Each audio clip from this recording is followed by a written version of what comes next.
Hi, hello everyone. Namaskara ellrigu. I hope you all doing great and welcome back. Human physiology is one of the simplest and also high scoring unit. You can expect nearly 11 to 12 questions from this unit. ನಾನು chapter ಬಗ್ಗೆ ಹೇಳ್ತಾ ಇಲ್ಲ. There are about 6 chapters in this unit, human physiology ಅಲ್ಲಿ. You can expect 11 to 12 questions, that's equal to 44 to 48 marks. ಈ ಒಂದೇ unit ಇಂದ ಬರುತ್ತೆ. So ತುಂಬ ಲೆಂದಿ ಆಗಿದೆ ಅಂತ ಅನ್ಕೊಬೇಡಿ, ಸಿಂಪಲ್ ಆಗಿರೋದ್ರಿಂದ you can expect almost 40 marks as well. 40 ಮಾರ್ಕ್ಸನ್ನು ತಗೋಬೋದು ಈಸಿಯಾಗಿ. ಬಟ್ ಯಾವ್ಯಾವ ಟಾಪಿಕ್ಕಿಂದ ಕ್ವಶನ್ಸ್ಗಳನ್ನ ಕೇಳ್ತಾರೆ, ಹೇಗೆ ಕೇಳ್ತಾರೆ, ಟಾಪಿಕನ್ನು ಡಿಸ್ಕಸ್ ಮಾಡೋಣ ವಿತಿನ್ 30 ಮಿನಿಟ್ಸ್. ಓಕೆ, ಸಿಂಪಲ್ ಆಗಿ it's a strategical video related to human physiology. Okay, ಶುರು ಮಾಡೋಣ. ರೀನೀಟ್ 2026 human physiology one shot. Here it is. First breathing and exchange of gases ಅಲ್ಲಿ ಪ್ರೀವಿಯಸ್ ಇಯರ್ ಅಲ್ಲಿ, ಅಂದರೆ ಈಗ ಜಸ್ಟ್ ಎಕ್ಸಾಮ್ ಬರೆದ್ರಲ್ಲ, ನೀಟ್ 2026 ಅಲ್ಲೂ ಕೂಡ ಈ ಕ್ವಶನ್ ಕೇಳಿದ್ರು. ನಿಮಗೆ ಸ್ಟೆಪ್ಸ್ಗಳು ಕರೆಕ್ಟಾಗಿ ಗೊತ್ತಿರಬೇಕು, ಸೀಕ್ವೆನ್ಷಿಯಲ್ ಆಗಿ ಗೊತ್ತಿರಬೇಕು. What are the steps which are involved in breathing ಅಂತ ಕೇಳಿದ್ರೆ, ಅಥವಾ arrange them in a sequential manner ಅಥವಾ ಆರ್ಡರ್ ಅಂತ ಕೇಳಿದ್ರೆ, so you should remember the pulmonary ventilation and this is the first one, and then the external respiration, then transport of gases, then internal respiration, finally cellular respiration. ಇದು order ಆಗಿ ಗೊತ್ತಿರಬೇಕು. But ಇದನ್ನೇ main ವರ್ಡನ್ನು ಕೇಳಲ್ಲ ಅವರು. Okay, definition ಥರ ಕೇಳಲ್ಲ. But ಏನು ಮಾಡಿರ್ತಾರೆ, ಅವ್ರು ಎಕ್ಸ್ಪ್ಲನೇಷನ್ ಫಾರ್ಮಲ್ಲಿ ಕೊಟ್ಟಿರ್ತಾರೆ. You need to identify which one is the first and which one is the last ಅಂತ ಹೇಳಿ. Okay, so this a very first concept. So ಯಾವ್ಯಾವ ಇಂಪಾರ್ಟೆಂಟ್ ಟಾಪಿಕ್ ಇದೆ ಅಂತ ಮಾತ್ರ ನಾನು ನಿಮ್ಗೆ ಹೇಳ್ಕೊಡ್ತಾ ಹೋಗ್ತೀನಿ half an hourly. Okay, so next ಅದೇ ಈ ಚಾಪ್ಟ್ರಲ್ಲಿ breathing and exchange of gases ಚಾಪ್ಟರ್ಲೇನೆ ಇನ್ನೊಂದು ಕಾನ್ಸೆಪ್ಟ್ ಇದೆ, conducting zone as well as respiratory zone and what type of tissue is usually present in trachea. Trachea ಯಾವುದರಿಂದ ಆಗಿರುತ್ತೆ, ಮತ್ತು ಅದು ಯಾವ ಲೆವೆಲಲ್ಲಿ, ವರ್ಟಿಬ್ರೆ ಲೆವೆಲಲ್ಲಿ ಅದು ಡಿವೈಡ್ ಆಗುತ್ತೆ, ಈ ಥರ ಎಲ್ಲ ಕ್ವಶನ್ಸ್ಗಳನ್ನ ಕೇಳ್ತಾರೆ. ಸೊ ಕಂಪ್ಲೀಟ್ ಆಗಿ ಅಬ್ಸರ್ವ್ ಮಾಡಿದ್ರೆ, okay, so up to initial bronchioles ತನಕನೂ ಕೂಡ ಏನಿರುತ್ತೆ, so there are about incomplete cartilaginous rings are usually present which are responsible for giving protection. ಅದು ಪ್ರೊಟೆಕ್ಷನ್ ಅನ್ನು ಕೊಡ್ತಾ ಇರುತ್ತೆ, which is preventing the collision or collapse ಆಗದೆ ಇರೋ ಥರ ನೋಡ್ಕೊಳ್ತಾ ಇರುತ್ತೆ. ಸೊ ಎರಡು ರೀಸನ್ಸ್ಗಳದ್ದು ಗೊತ್ತಿರಬೇಕು. ಒಂದು ಕಂಡಕ್ಟಿಂಗ್ ಝೋನ್ ಅಂತ, and the second one is the respiratory or exchange zone. Respiratory or exchange zone ಅಂತ ಹೇಳ್ಬೋದು. ಅಪ್ ಟು ಟರ್ಮಿನಲ್ ಬ್ರಾಂಕ್ಯೂಲ್ಸ್ ತನಕನೂ ಕೂಡ. So from trachea, you can just remember it as from trachea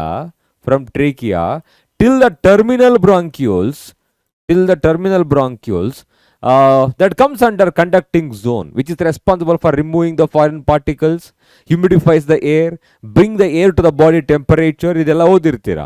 so ಅದೇ ಥರ respiratory ಅಥವಾ exchange zone ಅಂತ ಬಂದಾಗ, only the alveoli and their ducts are involved in the exchange of gases. ಇಲ್ಲೇ exchange of gases ಆಗೋದು, ಇದು main concept. ಓಕೆನಾ.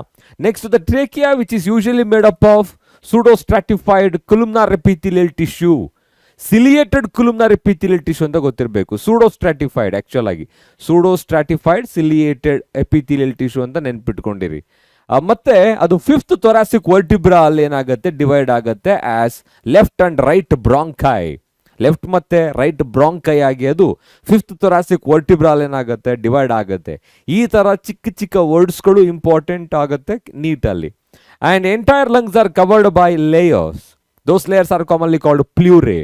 Somatic pleurae, outer one, and the visceral pleurae, the inner one. ಮಧ್ಯದಲ್ಲಿ visceral fluid ಇರುತ್ತೆ. So that is nothing but a pleural fluid. So which is responsible for protecting the lungs from the external shock. So shock absorber ಥರ act ಮಾಡುತ್ತೆ. Okay, so ಇದು human respiratory system related.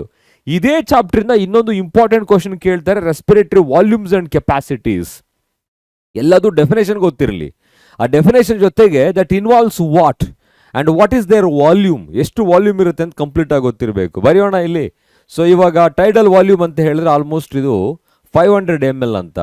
ಇನ್ಸ್ಪಿರೇಟರಿ reserve volume almost 2500 to 3000 ml ಅಂತ ಬರೀತೀರಾ. Then expiratory reserve volume it is 1000 to 1100 ml. The residual volume is 1100 to 1200 ml. So ಇದಕ್ಕೆ ಡೆಫಿನೇಷನ್ಗಳನ್ನ ಕೇಳಿಬಿಟ್ಟು okay, so what type of volume is this ಅಂತ ಕೇಳ್ಬೋದು. Okay, the volume of air remaining in the lungs even after the forcible expiration, still some volume of air present inside the lungs. ಆ volume of ಏರ್ಗೆ ಏನಂತ ಕರೀತಾರೆ, residual volume. ಈ ಥರ ನೆನ್ಪಿಟ್ಕೊಂಡಿರಬೇಕು.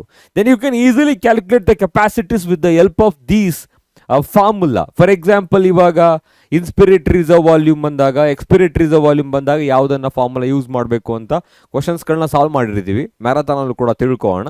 But I will explain with the help of schematic representation for you. So ಕೆಪಾಸಿಟೀಸ್ಗಳು ಕೂಡ ನೋಡ್ಕೊಂಡಿರಿ ಮಕ್ಕಳೇ. So vital capacity that includes, ಇಲ್ಲಿ ಕೊಟ್ಟಿಲ್ಲ ಅಂದರೆ ಬರೀತಾ ಹೋಗ್ತೀನಿ, ಮೇಯ್ನ್ ಆಗಿ ಹೇಳೋದು, ಯಾಕೆಂದರೆ ಕಾಮನ್ ಆಗಿ ಕೇಳ್ತಾರೆ ಅದನ್ನು. So T V plus I R V plus I R V inspiratory volume, inspiratory volume, just a minute, inspiratory volume plus expiratory reserve volume. So ಇದು ಸೇರಿದ್ರೆ ವೈಟಲ್ ಕೆಪಾಸಿಟಿ ಆಗುತ್ತೆ. ಸೊ ಅದಕ್ಕೊಂದು ಸ್ಕಿಮ್ಯಾಟಿಕ್ ರೆಪ್ರೆಸೆಂಟೇಷನ್ ನಾನು ನಿಮಗೆ ಬರೆದು ತೋರಿಸಿದ್ದೀನಿ ಅಂತ ಅಂದ್ಕೊಳ್ತೀನಿ. ಸೊ ಒಂದ್ಸಲ ಏನಾದರೂ ನಿಮಗೆ ಬೇಕು ಅನಿಸಿದ್ರೆ ಬರೆಯೋಣ.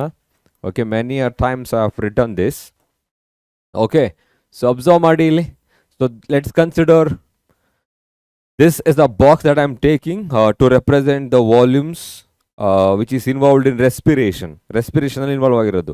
The last line I am keeping, the box I am keeping for the residual volume, and the next two boxes I am keeping for the tidal volume. Tidal volume ಇಡೋಣ.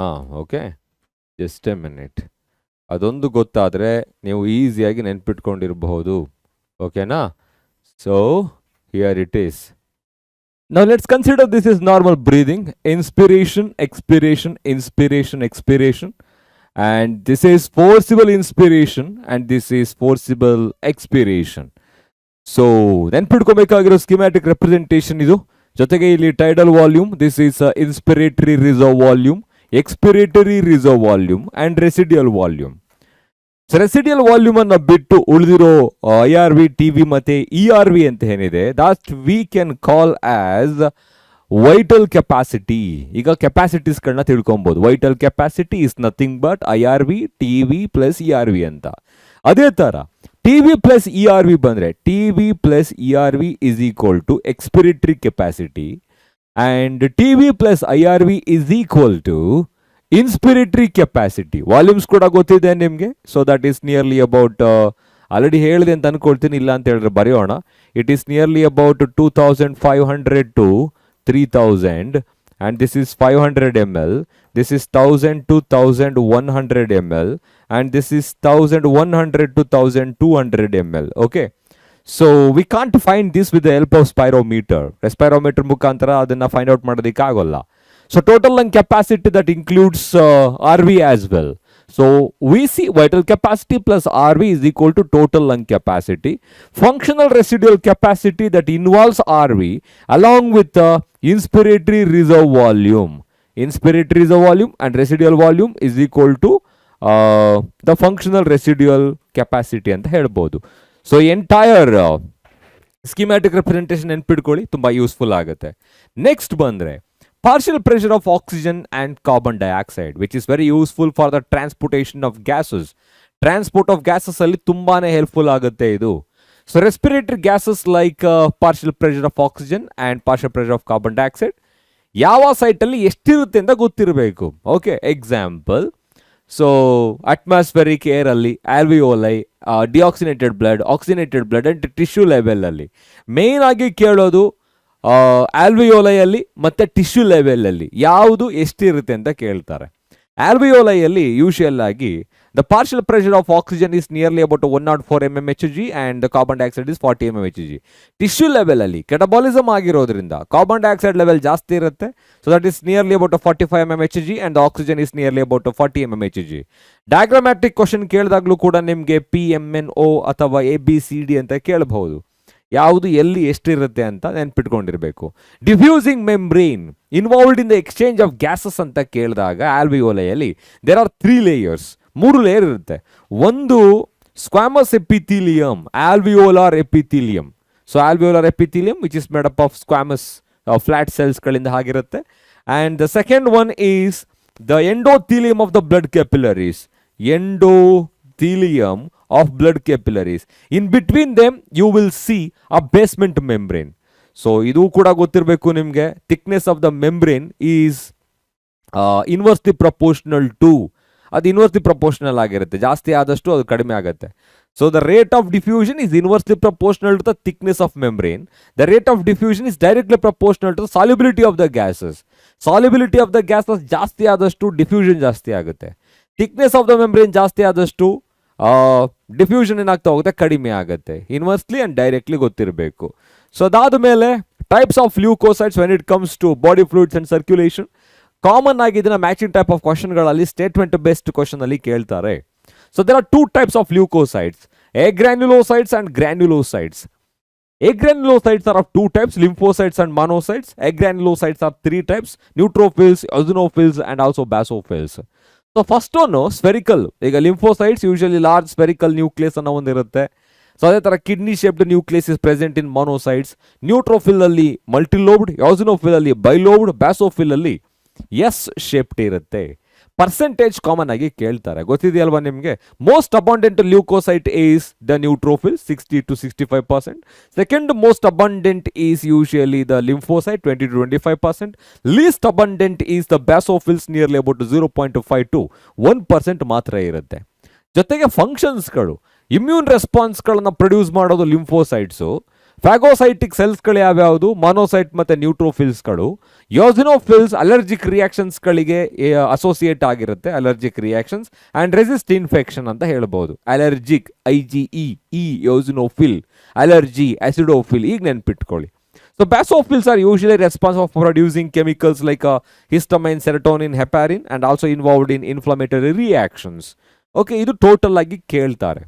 ಇದಾದ್ಮೇಲೆ ಇನ್ನೊಂದು ಕಾನ್ಸೆಪ್ಟ್ ಇರೋದು ಇದೇ ಚಾಪ್ಟರ್ ಅಲ್ಲಿ, blood clotting, coagulation of blood. Sequence ಗೊತ್ತಿರಬೇಕು, first ಏನಾಗುತ್ತೆ, next ಯಾವ ತರ ಆಗುತ್ತೆ ಅಂತ.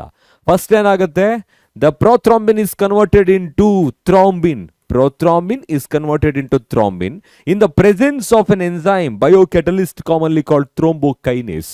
Next, this thrombin is responsible for converting the fibrinogen into fibrin, convert ಮಾಡ್ತಾ ಇದೆ, and this fibrin is forming the network at injury site by trapping the dead and damaged formed elements. ಅದನ್ನೆಲ್ಲ trap ಮಾಡಿ reddish brown ಸ್ಕುಮ್ ಅನ್ನು form ಮಾಡುತ್ತೆ, blood clot ಆಗುತ್ತೆ ಅಂತ ಗೊತ್ತಿರಬೇಕು. Okay, calcium ಕೂಡ ತುಂಬ ಇಂಪಾರ್ಟೆಂಟ್ ಆಗುತ್ತೆ ಈ ಕೋಆಗುಲೇಷನ್ ಆಫ್ ಬ್ಲಡ್ ಅಲ್ಲಿ. ಇದೇ ಚಾಪ್ಟರ್ ಅಲ್ಲಿ ಇನ್ನೊಂದು ಮೋಸ್ಟ್ ಇಂಪಾರ್ಟೆಂಟ್ ಕಾನ್ಸೆಪ್ಟ್ ಯಾವುದಪ್ಪ ಅಂತ ಹೇಳಿದ್ರೆ ಬ್ಲಡ್ ಗ್ರೂಪಿಂಗ್. ನೆನಪಿದೆಯಲ್ವಾ? ಸೊ ಬ್ಲಡ್ ಗ್ರೂಪಿಂಗ್ ಅದರಲ್ಲಿ ಎರಡು ಥರ ಬರುತ್ತೆ. ಮೇನ್ ಆಗಿ ಕೇಳೋದು RH1. ಸೊ ಒಂದು ABO type of blood grouping, second one is RH blood grouping.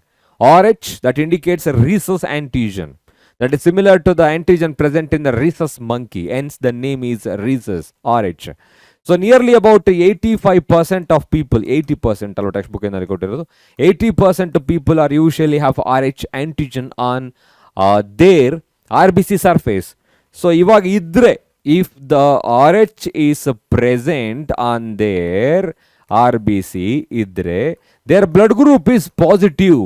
ಅದು ಪಾಸಿಟಿವ್ ಅಂತ. ಅಕಸ್ಮಾತ್ ಏನಾದರೂ RH ಆಂಟಿಜನ್ ಇಲ್ಲ ಅಂದರೆ, if there is no antigen ಇಲ್ಲ ಅಂದರೆ there blood group is negative. Okay, ಅದಕ್ಕೆ ತುಂಬ ಕಡಿಮೆ ಜನರಲ್ಲಿ RH ಆಂಟಿಜನ್ ಇರೋದಿಲ್ಲ. ಇನ್ನೊಂದು ಮೇನ್ಲಿ ಕೇಳೋದು ಈ ಚಾಪ್ಟ್ರಲ್ಲಿ, ಐ ಮೀನ್ ಕಾನ್ಸೆಪ್ಟಲ್ಲಿ, if the foetus or the father ಏನಾದರೂ the blood group is having positive and the mother's blood group is negative, that means there is no antigen in our blood group. Blood alli antigen.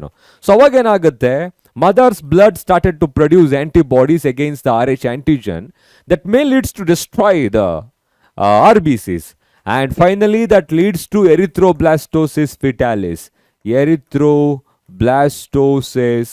Blastocyst fetalis ಅನ್ನ cause ಮಾಡುತ್ತೆ ಅಲ್ವಾ. Anaemia, jaundice ಬರೋ chance ಇರುತ್ತೆ, death ಕೂಡ cause ಆಗಬಹುದು. First ಪ್ರೆಗ್ನೆನ್ಸಿಯಲ್ಲಿ ಮಗು survive ಆಗುತ್ತೆ because the mother's and the baby's blood well separated by the placenta. But subsequent pregnancy ಆಗಬೇಕು ಅಂತ ಹೇಳಿದಾಗ blood may leak into the baby's blood. So ಆ ಥರ ಲೀಕ್ ಆಗೋ ಚಾನ್ಸಸ್ ಇರುತ್ತೆ. ಅವಾಗ ಏನಾಗಬೇಕಾಗ ಆ್ಯಂಟಿಡಾಟ್ ತಗೋಬೇಕಾಗತ್ತೆ. ಸೊ ಈ ಕಾನ್ಸೆಪ್ಟ್ ಗೊತ್ತಿರಲಿ. ಇಲ್ಲಿ ಕ್ರಾಸಿಂಗು ಅಥವಾ ಯಾವುದೇ ಥರ ಕ್ವಶನ್ಸ್ಗಳನ್ನ ಕೇಳಲ್ಲ, ಕ್ರಾಸಿಂಗ್, ಮಾನೋಹೈಬ್ರಿಡ್, ಹೈಬ್ರಿಡ್ ಥರ ಅಥವಾ ಮಲ್ಟಿಪಲ್ ಅಲೆಲಿಸಮ್ ಕೋಡಾಮಿನೆನ್ಸ್ ಕ್ವಶನ್ಸ್ಗಳು ಬಂದರೆ ಬ್ಲಡ್ ಗ್ರೂಪ್ ರಿಲೇಟೆಡ್, ಅದು principles of inheritance and variation ಚಾಪ್ಟರ್ಯಿಂದನೇ ಬಂದಿರುತ್ತೆ. ಇಲ್ಲಿ ಈ ಥರ ಕ್ವಶನ್ಸ್ಗಳನ್ನ ಮಾತ್ರ ಕೇಳ್ತಾರೆ. ಓಕೆ, ಇನ್ನು excretory products and their elimination ಚಾಪ್ಟ್ರಲ್ಲಿ so organisms and their excretory sites, organisms and their excretory ways you should remember. So matching type of question ಅಲ್ಲಿ ಕೇಳ್ತಾರೆ. ಸೊ ಪುರಿಫೆರಾ ಬಾಡಿ ಸರ್ಫೇಸ್ ಅನ್ನ ಯೂಸ್ ಮಾಡುತ್ತೆ. Platyhelminthes, rotifers and cephalochordates they are using protonephridia. Observe ಮಾಡಿದ್ರೆ Platyhelminthes ಅಲ್ಲಿ we have already studied flame cells are present, helps in osmoregulation and excretion ಅಂತ ಓದಿರ್ತೀವಿ. Annelids nephridia and ಮೊಲಸ್ಕಾದಲ್ಲಿ organ of Bojanus or metanephridia ಅಂತ ಗೊತ್ತಿರಬೇಕು. Crustaceans ಅಂತ ಹೇಳಿದ್ರೆ aquatic arthropods, green glands as well as antennal glands ಅಂತ ಹೇಳ್ಬೋದು. ಇನ್ನು ಆರ್ಥ್ರೋಪೋಡ್ಸ್ ಇನ್ಸೆಕ್ಟ್ಸ್ಗಳಿರುತ್ತಲ್ಲ, the land arthropods they are using Malpighian tubules as a excretory structure. ಇನ್ನು ಎಕ್ಸ್ಕ್ರೀಟರಿ ವೇಸ್ಟ್ ಅಂತ ಬಂದಾಗ ammonia is highly toxic. Highly toxic ಯಾವುದು? Ammonia. Most of the aquatic animals are usually eliminating the wastages in the form of ammonia which is easily soluble. Urea is moderate. Most of the organisms, land organisms including frogs and humans, which they consume large amount of water. Adu fate adu actually. They require large amount of water to remove the urea. And least toxic yaudappa anta helidre, so uric acid, so produced by ಅಥವಾ eliminated by insects, land snails, reptiles, birds, ಈ ಥರ. So ಇದಿಷ್ಟು main ಆಗಿ ತುಂಬ important ಆಗಿರೋದು neat ಎಕ್ಸಾಮ್ಗೆ. ಇದನ್ನೆಲ್ಲ ಕೇಳಕ್ಕೆ ಹೋಗಲ್ಲ, ಎಕ್ಸ್ಟ್ರಾ ಇನ್ಫಾರ್ಮೇಷನ್ ಅಷ್ಟೇ ನಿಮಗೆ. ನೆಕ್ಸ್ಟು ಎಕ್ಸ್ಕ್ರೀಟರಿ ಸಿಸ್ಟಮ್ ಅಂತ ಬಂದಾಗ ಕೆಲವು ಸ್ಟೇಟ್ಮೆಂಟ್ ಬೇಸ್ಡ್ ಕ್ವಶನ್ಗಳಲ್ಲಿ ಕೇಳ್ತಾರೆ. ಸೊ ಸೀಕ್ವೆನ್ಸ್ ಗೊತ್ತಿರಬೇಕು ನಿಮ್ಗೆ, ಎಲ್ಲಿಂದ ಎಲ್ಲಿಗೆ ಯೂರಿನ್ ಟ್ರಾನ್ಸ್ಫರ್ ಆಗ್ತಾ ಇದೆ ಅಂತ ಹೇಳಿ. So for example if they starts with calyces, ಪ್ರೊಜೆಕ್ಷನ್ಸ್ಗಳಿರುತ್ತಲ್ಲ, then pelvis, then ureter, then urinary bladder, then urethra ಅಂತ. ಸೊ ಅದೇ ಥರ ಈ ಸ್ಟ್ರಕ್ಚರ್ ನೋಡಿ, ಸೆಕ್ಷನ್ ಆಫ್ ಕಿಡ್ನಿಯಲ್ಲಿ ಸೊ ಕಾರ್ಟೆಕ್ಸ್ ಮತ್ತು ಮೆಡ್ಯುಲಾ ಅಂತ ಎರಡು ರೀಜನ್ ಇದೆ. Outer layer is completely covered by the renal capsule, tough capsule ಇರುತ್ತೆ. And some portion of the renal cortex ಏನಿರುತ್ತೆ that extend in between the medullary pyramids and that is commonly called renal column, also known as medulla what is that column of Bertini. Column of Bertini ಕೇಳಿದ್ದಾರೆ ಈ question ಅನ್ನ, ಓಕೆನಾ? So then there is a depression, right? Aperture ತರ depression ಇರುತ್ತಲ್ಲ. So where the blood vessels and also the ureter enters ಅಥವಾ leave, ಈ particular portion ಏನಿದೆ this is commonly called ಯಾವುದು ಇಲ್ಲಿದೆಯಾ ವರ್ಡ್ ಇಲ್ಲ, ಹೈಲಮ್ ಅಂತ ಬರೆಯೋಣ. This is called hilum. Okay, that is the depression pelvis region ಅಲ್ಲಿ ಕಂಡು ಬರುತ್ತೆ. ಇನ್ನು ನೆಫ್ರಾನ್ಸ್ ಅಂತ ಬಂದರೆ ಕಾಮನ್ ಆಗಿ ಎರಡು ಟೈಪ್ ಆಫ್ ನೆಫ್ರಾನ್ಸ್ಗಳಿರುತ್ತೆ, ಕೇಳ್ತಾ ಇರೋದನ್ನ ಅಲ್ವಾ. So most part of the nephrons R present in the cortex region ಅಲ್ಲಿ ಇರುತ್ತೆ. ಸೊ ಯಾವ್ಯಾವ ರೀಜನ್ ಅಲ್ಲಿ ಯಾವ್ಯಾವ ಪಾರ್ಟ್ಸ್ ಇರುತ್ತೆ ಅಂತ ಕೇಳ್ತಾರೆ ಕಾರ್ಟೆಕ್ಸ್ ನಲ್ಲಿ. ಓಕೆ, ಇಲ್ಲಿ ತನಕ ಬರೆಯೋಣ. ಇಲ್ಲಿ ತನಕ ಯಾವ್ಯಾವ ಪಾರ್ಟ್ಸ್ಗಳಿರುತ್ತೆ ಅಂತ ಕೇಳಿದ್ರೆ renal corpuscles are the capsule, PCT, DCT, they are present in the cortex region. Based on the position of nephron in the kidney, we are classifying them into two types. One is cortical nephron, and second one is juxtamedullary nephrons. In juxtamedullary nephrons, usually 15% irutte. Cortical nephrons are about 85%. Juxtamedullary nephrons alli loop of Henle is long and runs deeper into the medulla, and vasa recta is prominent. Cortical nephrons alli the loop of Henle is short, ತುಂಬಾ ಚಿಕ್ಕದಾಗಿರುತ್ತೆ. Vasa recta may absent ಇರೋದಿಲ್ಲ. Okay, so ಟೈಪ್ಸ್ಗಳನ್ನ ನೆನ್ಪಿಟ್ಕೊಂಡಿರಿ. ಇನ್ನು functions of tubules ಅಲ್ಲಿ last year ನೀವು PYQ ಅನ್ನ solve ಮಾಡಿದ್ರೆ, ಲಾಸ್ಟ್ ಇಯರ್ ಪೇಪರ್ ಅಲ್ಲಿ ನಿಮಗೆ ಇದನ್ನ ಡಯಾಗ್ರಾಮ್ ಬೇಸ್ಡ್ ಕ್ವಶನ್ ಅನ್ನ ಕೇಳಿದ್ರು, ಇದನ್ನ ಕ್ರಾಪ್ ಮಾಡಿಬಿಟ್ಟು, ನೆನಪಿದೆಯಾ? ಸೊ PCT, DCT ಅಲ್ಲಿ ಮತ್ತೆ ಲೂಪ್ ಆಫ್ ಎನ್ಲೆಯಲ್ಲಿ ಸೊ ಯಾವ ಕೆಮಿಕಲ್ಸ್ಗಳು, ಕಾಂಪೌಂಡ್ಸ್ಗಳು ರೀಅಬ್ಸಾರ್ಬ್ ಆಗುತ್ತೆ ಮತ್ತೆ ರೀಸೆಕ್ರಿಟ್ ಆಗುತ್ತೆ ಅಂತ ಗೊತ್ತಿರಬೇಕು. ಸೊ ಇಲ್ಲಿ PCT ಅಲ್ಲಿ hydrogen and ammonia, so DCT ಅಲ್ಲಿ potassium and hydrogen all are secreting into the tubule are the filtrate responsible for maintaining the ionic balance and also pH maintain ಮಾಡ್ತಾ ಇರುತ್ತೆ. Nearly about 70 to 80% of water and electrolytes are being reabsorbed in PCT because which is usually made up of brush bordered cuboidal epithelial tissue. ಇದು brush ಬಾರ್ಡರ್ಡ್ cuboidal epithelial tissue ಇಂದ ಆಗಿರೋದ್ರಿಂದ ಅಲ್ಲಿ large amount of water ಮತ್ತು ಎಲೆಕ್ಟ್ರೋಲೈಟ್ಸ್ಗಳು reabsorb ಆಗುತ್ತೆ. Descending limb of loop of Henle, ascending limb of loop of Henle. So descending permeable to water, ascending is permeable to electrolytes. Small portion of urea comes out of the collecting duct into the interstitium because to maintain the osmolarity. So osmolarity increases from cortex to medulla, inner medulla. So cortex ಅಲ್ಲಿ nearly about 300 milliosmol per liter ಇದ್ರೆ osmolarity. Inner medulla ದಲ್ಲಿ nearly about 1200 ml ಇರುತ್ತೆ. Very important to maintain and also very important to concentrate the urine. Concentrate ಮಾಡುತ್ತೆ. So next topic ನೋಡೋಣ, regulation of kidney functions ಅಲ್ಲಿ ಕೇಳಿದಾರೆ ಅಲ್ವಾ.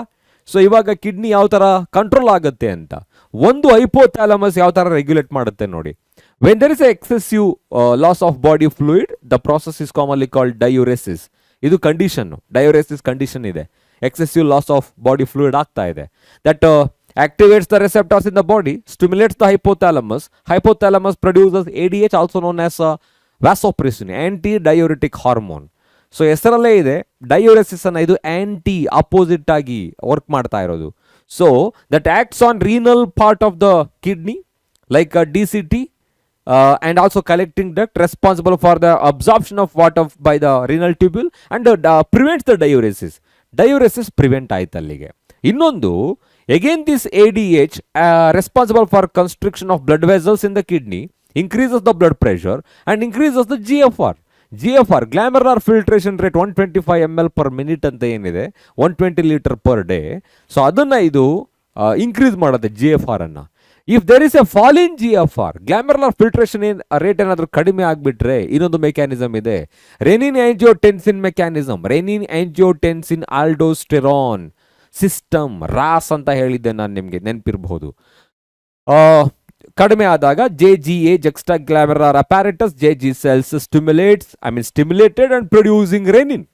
Renin is converting the inactive angiotensinogen into angiotensin 1, then angiotensin 2. Angiotensin 2 is a powerful vasoconstrictor. ಆಗಿರೋದು blood vessels ನ ಇದು constrict ಮಾಡ್ತಾ ಇದೆ. Thereby that increases the blood pressure, thereby that increases the GFR, ಜಾಸ್ತಿ ಮಾಡ್ತು. ಅದೇ ತರ this angiotensin 2 is also acting on adrenal cortex to release the aldosterone, one of the mineralocorticoid. So that aldosterone responsible for the reabsorption of water and sodium from the distal convoluted tubule. So DCT ನ absorb ಮಾಡ್ಕೊಳ್ಳುತ್ತೆ. ಇನ್ನೊಂದು mechanism ಇದೆ ಮಕ್ಕಳೇ, ANF mechanism, atrial natriuretic factor. When there is increase in blood flow to the atrial wall producing ANF, which is a vasodilator. ಇದು vasodilator ಆಗಿರುತ್ತೆ. ಸೊ vasodilator ಅಂತ ಹೇಳಿದ್ರೆ ಅರ್ಥ ಆಗಿರ್ಬೋದು, that is going to decrease the blood pressure. So ಕಡಿಮೆ blood pressure ಮಾಡ್ತಿದೆ ಅಂತ ಹೇಳಿದ್ರೆ GFR ಕಡಿಮೆ ಆಗುತ್ತೆ. Indirectly that checks on renin angiotensin mechanism. ಇದು ಜಾಸ್ತಿ ಮಾಡ್ತಾ ಇತ್ತು GFRನ, ಇದನ್ನು ಕಡಿಮೆ ಮಾಡಬೇಕು ಅಂತ ಇರೋದೇ ANF ಮೆಕ್ಯಾನಿಸಮ್ ಆಗಿರುತ್ತೆ. ಓಕೆ, ಸೊ ಈ ಥರ ರೆಗ್ಯುಲೇಷನ್ ಗೊತ್ತಿರಬೇಕು.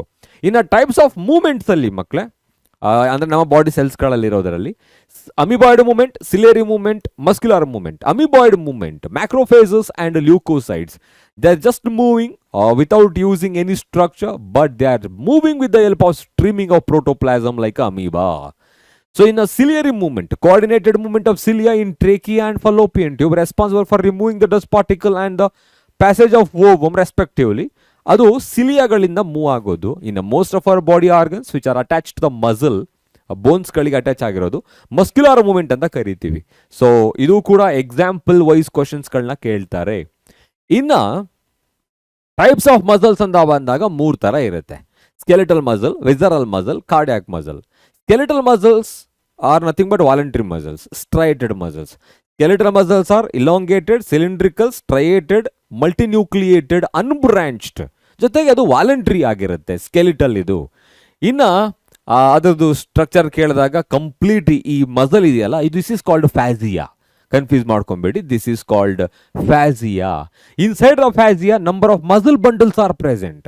ಸೀಕ್ವೆನ್ಸ್ ಕೇಳ್ತಾರೆ ಯಾವುದ್ರೊಳಗಡೆ ಏನಿದೆ ಅಂತ ಹೇಳಿ. So fascia, then fascicle, muscle bundle, then muscle fiber, muscle cell, then you can go for the myofilaments. Filaments ಗಳಿಗೆ ಹೋಗ್ಬೋದು. ಸೊ ಅದು ಆರ್ಡರ್ ಆಗಿ ಗೊತ್ತಿರಬೇಕು ಫ್ರಮ್ ಹೈಯರ್ ಟು ಲೋಯರ್ ಯಾವ ಥರ ಅಂತ.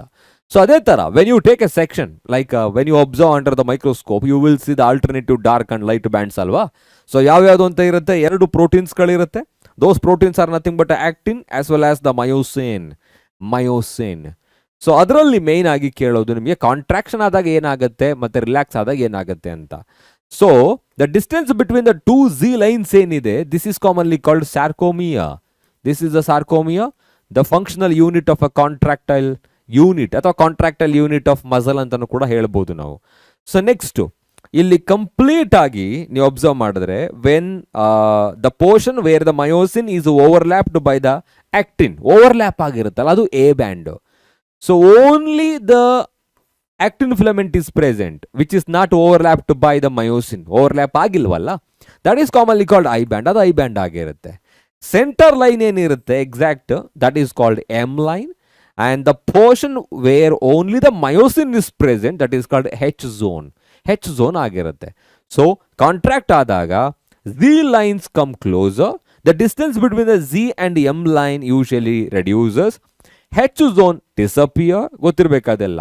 I band remains, A band remains same and I band reduces. ಈ ಟಾಪಿಕ್ಗಳು statement based question ಅಲ್ಲಿ ಗೊತ್ತಿರಬೇಕು. ಓಕೆ, ಸೊ ನೆಕ್ಸ್ಟ್ ಕಾಂಟ್ರಾಕ್ಟಲ್ ಪ್ರೋಟೀನ್ಸ್ ಅಲ್ಲಿ ಡಯಾಗ್ರಾಮ್ ಬೇಸ್ಡ್ ಕ್ವಶನ್ ಅಲ್ಲಿ ಡಯಾಗ್ರಾಮ್ನ ಕೊಟ್ಬಿಟ್ಟು ಇದೇನೇನು ಅಂತ ಕೇಳ್ತಾರೆ ಅಲ್ವಾ. ಗೊತ್ತಿರಬೇಕಾಗಿರೋದು ಎಫ್ಯಾಕ್ಟಿನ್. ಯೂಶುವಲ್ ಆಗಿ ಎಫ್ಯಾಕ್ಟಿನ್ ಅನ್ನೋದೇನಾಗಿರುತ್ತೆ, ಪಾಲಿಮೆರಿಕ್ ಆಗಿರುತ್ತೆ. Polymeric F actin which is made up of a monomeric G actin. Monomeric G actin, globular actin ಇಂದ ಎಫ್ ಆಕ್ಟಿನ್ ಆಗಿರುತ್ತೆ ಅಂತ. And two more proteins are running over the F actin, those are called tropomyosin. And complex proteins are usually arranged over the tropomyosin with regular intervals, which are responsible for masking the binding site, ಅಥವಾ binding site for the myosin. That is called troponin. ಇದೇ binding site. ಇದನ್ನು remove ಮಾಡಬೇಕು ಅಂತ ಹೇಳಿದ್ರೆ calcium ಬೇಕಾಗುತ್ತೆ. ಓಕೆನಾ. ಇನ್ನು myosin ಅಂತ ಬಂದಾಗ ಮ್ಯೂರೋಮಯೋಸಿನ್ ಕಂಪ್ಲೀಟ್ ಆಗಿ, ಸೊ ಅಲ್ಲಿ ರೀಜನ್ಸ್ಗಳನ್ನ ಕೇಳಿಬಿಟ್ಟು ಯಾವ್ಯಾವುದು ಅಂತ ಕೇಳ್ಬೋದು. ಹೆಡ್ ರೀಜನ್, ಅಲ್ಲಿ ATP ಬೈಂಡಿಂಗ್ ಸೈಟ್ ಮತ್ತು ಆಕ್ಟಿನ್ ಬೈಂಡಿಂಗ್ ಸೈಟ್ ಇರುತ್ತೆ. ಸೊ ಕ್ರಾಸ್ ಆರ್ಮ್ ಇರುತ್ತೆ. ಈ ಎರಡು ಇರುತ್ತಲ್ಲ, ಕ್ರಾಸ್ ಆರ್ಮ್ ಮತ್ತು head region, this is commonly called heavy meromyosin, and this portion is commonly called the tail and light meromyosin. ಅರ್ಥ ಆಯ್ತಾ? Sliding filament theory. ಇದೇ ಚಾಪ್ಟ್ರಲ್ಲಿ ಜಾಯಿಂಟ್ಸ್ಗಳ ಬಗ್ಗೆನೂ ಕೂಡ ಕೇಳಬಹುದು, ನೆನ್ಪಿಟ್ಕೊಂಡಿರಿ. 3 ಥರ ಜಾಯಿಂಟ್ಸ್ ಇರುತ್ತೆ, fibrous joints, cartilaginous joints, synovial joints ಅಂತ. ಸೈನೋವಿಯಲ್ ಜಾಯಿಂಟ್ಸ್ ಅಲ್ಲಿ ಮತ್ತೆ ಟೈಪ್ಸ್ಗಳನ್ನ ಕೇಳ್ತಾರೆ. ಬಾಲ್ ಅಂಡ್ ಸಾಕೆಟ್ ಜಾಯಿಂಟ್ ಅಂತ ಒಂದು ಎಲ್ಲಿರುತ್ತೆ ಅಂತ ಗೊತ್ತಿರಬೇಕು. ಇನ್ನು gliding joint, saddle joint usual ಆಗಿ ಕೇಳ್ತಾ ಇರ್ತಾರೆ. ಪೈವೋಟಲ್ ಜಾಯಿಂಟ್, ಹೇಗೆ ಅದು ರೊಟೇಷನಲ್ ಮೂವ್ಮೆಂಟ್ ಅನ್ನು ಶೋ ಮಾಡುತ್ತೆ ಅಂತ. Rotational movement can be shown by ball and socket joint. ಈ ಥರ ಕಾರ್ಟಿಲಾಜಿನಸ್ ಜಾಯಿಂಟ್ಸ್ ಲಿಮಿಟೆಡ್ ಮೂವ್ಮೆಂಟ್ ಇರುತ್ತೆ, present in between the intervertebral disc ಏನಿರುತ್ತೆ ಅಲ್ಲೇ ಇರುತ್ತೆ. ಇನ್ನು fibrous joint they do not show any movement ಅನ್ನೇ ಶೋ ಮಾಡಲ್ಲ, present in the flat bones of the skull ಅಲ್ಲಿ ಕಂಡು ಬರುತ್ತೆ. ಸ್ಕೆಲಿಟಲ್ ಸಿಸ್ಟಮ್ ಇಲ್ಲೇ ಇದೆ, ಹೇಳ್ತಾ ಇದೆ. ನಂಬರ್ಸ್ ಕೂಡ ಗೊತ್ತಿರಬೇಕು ನಿಮಗೆ. 80 bones are present in axial skeletal system, present in the central axis of our body. Nearly 126 bones are present in our appendicular skeletal system that includes lower and upper arms. So limbsಗಳು ಎಲ್ಲ include ಆಗಿರುತ್ತೆ, including the pectoral girdle and the pelvic girdle. So ಅಲ್ಲೂ ಕೂಡ collar ಬೋನ್, ಕ್ಲಾವಿಕಲ್, ಸ್ಕ್ಯಾಪ್ಯುಲಾ, ಗ್ಲೆನಾಯ್ಡ್ cavity, ಅಸಿಟಾಬುಲಮ್ ಎಲ್ಲಿ ಬರೋದು, ಅದು femur ಮತ್ತೆ ಈ ಕಾಕ್ಸಲ್ ಬೋನ್ ಮಧ್ಯದಲ್ಲಿ ಬರೋದು. ನೆನ್ಪಿಟ್ಕೊಬೇಕು ಎಲ್ಲೆಲ್ಲಿ ಇರುತ್ತೆ ಪೊಸಿಷನ್ ಅಂತ. Okay, next pectoral and pelvic girdle numbers ಕೂಡ ಇಲ್ಲೇ ಇದೆ, you can check that. Okay, just number ಇದು. ಅದಾದ್ಮೇಲೆ disorders of muscular and skeletal system, ಬೇರೆದು ಕೊಟ್ಟಿಲ್ಲ ಅನ್ಕೊಂಬೇಡಿ. ಬೇರೆ ಚಾಪ್ಟರ್ಲಿ ಇದ್ದಂತಹ ಕೆಲವು ಡಿಸಾರ್ಡರ್ಸ್ಗಳು ಕೂಡ ತುಂಬ ಇಂಪಾರ್ಟೆಂಟ್. ಫಾರ್ ಎಕ್ಸಾಂಪಲ್ ರೆಸ್ಪಿರೇಷನ್ ಅಂತ ಬಂದಾಗ asthma, emphysema is also important. So ಸಿಂಪ್ಟಮ್ಸ್ಗಳನ್ನ ಕೇಳ್ತಾರೆ, ಯಾಕಾಗುತ್ತೆ ಅಂತ ಕೇಳ್ತಾರೆ.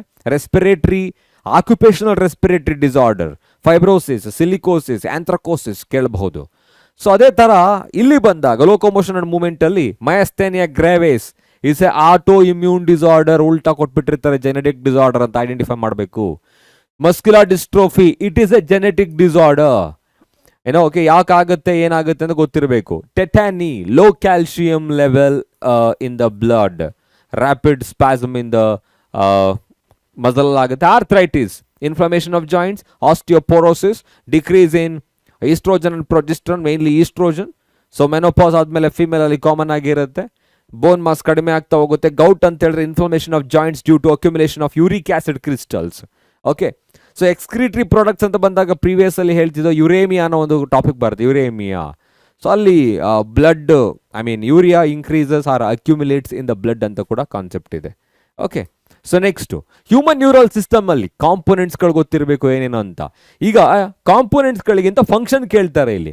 Peripheral nervous system, central nervous system. Central nervous ಸಿಸ್ಟಮಲ್ಲಿ ಇರೋದು 2 ಕಾಂಪೊನೆಂಟ್ಸು, ಒಂದು ಬ್ರೈನ್ ಮತ್ತು ಸ್ಪೈನಲ್ ಕಾರ್ಡ್ ಅಲ್ವಾ, ಸ್ಪೈನಲ್ ಕಾರ್ಡ್ ಇರುತ್ತೆ. ಈಗ peripheral nervous system consist of somatic neural system and also autonomic neural system.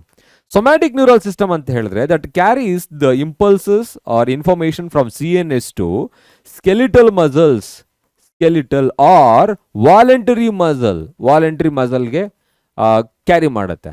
ಅದೇ ಥರ autonomic neural system carries the information from CNS to involuntary muscles. ಅದರ ಅರ್ಥ ಏನು? ಸ್ಮೂತ್ ಮಸಲ್ಸ್ಗಳು which are not under our control.